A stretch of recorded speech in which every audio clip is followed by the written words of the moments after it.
given what we are going through now, and that things may get even worse in July, given that our winter is now, the real winter is arriving, the numbers are spiking. We cannot just throw our hands in the air and say that there's nothing we can do. We need the people of our province, communities and citizens themselves to come to party, but we also need the state to come to party. The other thing we are looking at, we know we have been preparing for the next grades in schools to come in. Our Provincial Command Council had a discussion that says we can't bring another million learners into our schools. At the moment, let me show you what our situation is with regard to infection rates. We have more than 700 infections, both learners and teachers in our schools. At the moment, I'm going to take you to that slide now to show you. We are concerned about adding a big number of learners because our system is okay with the grade 7 at the moment and grade 12. We are managing that risk at that level, and we are worried that in the way we want to bring more learners, it may just put more pressure on what the system is able to carry at the moment. And I want to just show you that slide that shows how many. So you will see the number of schools that have been affected by COVID is 589 schools in Gauteng. The number of learners is 184, and the number of educators is 428. So in total, the learners plus the teachers, we have 687 people who have tested COVID positive. We have closed down 71 schools. But as you know, the school is not closed forever.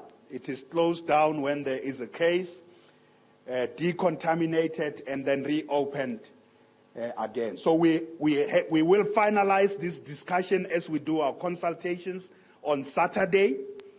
Our provincial, we have actually now called the Executive Council meeting, not just the Command Council, the Provincial Executive Council meeting. That's the cabinet, the provincial cabinet is meeting. On Saturday, these consultations will culminate in that meeting.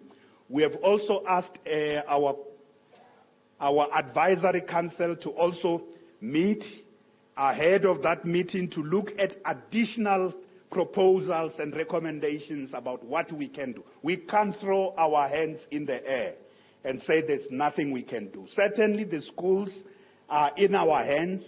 How many schools can be open? How many grades can be open? At what moment? How much can the system take? It's something we can control.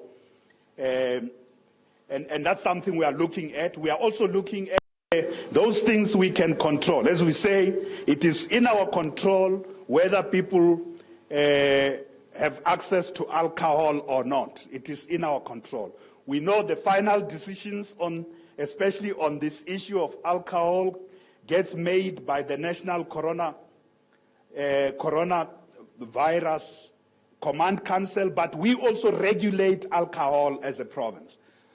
So we are looking at what we can do in addition to what national decisions are. We regulate the hours of sale of alcohol as a provincial government. We can make certain decisions around this, but they must be based on a proper modeling around what the impact will be, what the load will be on our trauma units, how many, are we able to go back to at least 20%, given what? All these things are based on proper modeling, they are based on proper science.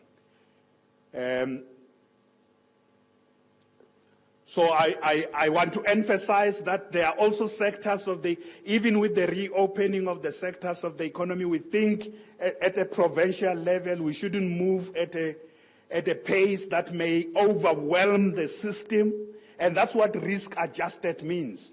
The national risk-adjusted strategy is essentially about assessing the risk and making sure that that risk is something we can handle.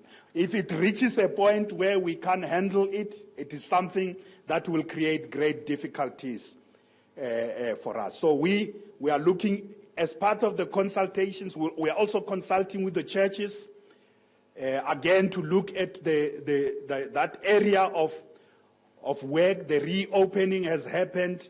Our own data tells us something about them, what is happening with compliance. So we are doing a consultation. All over the world, you know, there are countries and jurisdictions in those countries where if the infection rate just gets out of control, some measures the need to reintroduce some measures become unavoidable. So we, as a province, cannot throw our hands in the air and say there's nothing we can do.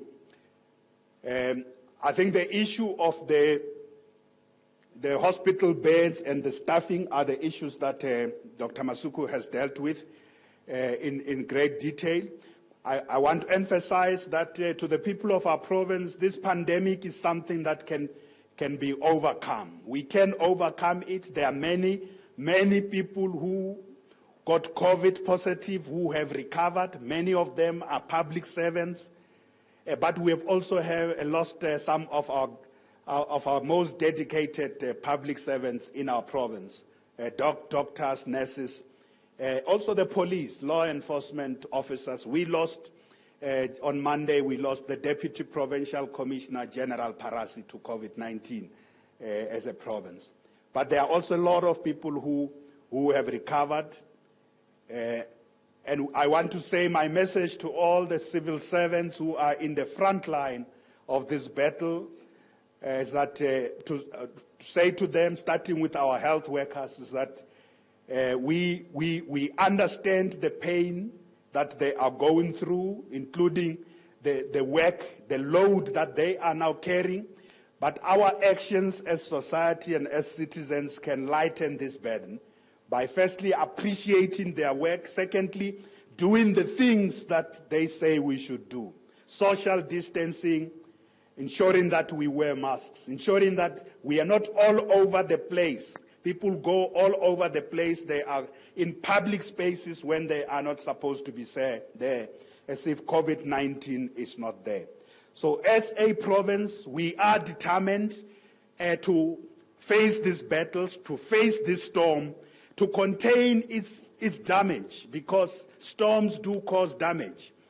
We want to emerge from this storm as a province together, across the board, all sectors, the different political parties.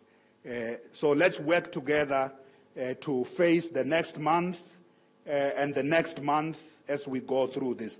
As the Gauteng provincial government, we are doing the best we can to provide PPE for all our healthcare workers and our essential services workers in every sector. We also speeding up, given the pace of the pandemic now. We're doing everything to speed up the provision of additional beds. We're going back to the people who are doing this work to say to them, if you can deliver this alternative building technology beds 2 weeks earlier, it will help ease the burden on our healthcare services. Precisely because the model earlier on had indicated that we will need more of this later, towards the end of July, we're doing everything now to speed up this process, and that includes the provision of additional field hospital beds. Thank you so much for the opportunity to brief you again. Thabo, you can come back. It is your chance now to deal with questions. The situation is not normal. We can't proceed as if the situation is normal.